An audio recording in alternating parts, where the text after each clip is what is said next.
أعوذ بالله من الشيطان الرجيم. بسم الله الرحمن الرحيم. وأوفوا بعهد الله إذا عاهدتم ولا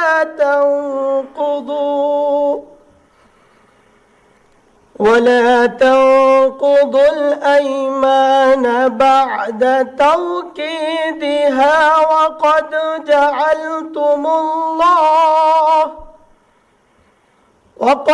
جعلتم الله عليكم كفيلا إن الله يعلم ما تفعلون صدق الله العظيم। সূরা আন-নাহল এর 91তম আয়াতে কারিমা তিলাওয়াত করা হলো, যার বাংলা অর্থ এইরূপ: যখন তোমরা আল্লাহর নামে কোনো অঙ্গীকার করো তখন তা পূর্ণ করো এবং এ শপথ পাকাপোক্ত করে নেয়ার পর তা ভঙ্গ করো না, কেননা এ শপথের জন্য তোমরা আল্লাহকে অভিভাবক বানিয়ে নিয়েছো। অবশ্যই আল্লাহ তাআলা জানেন তোমরা কি করো।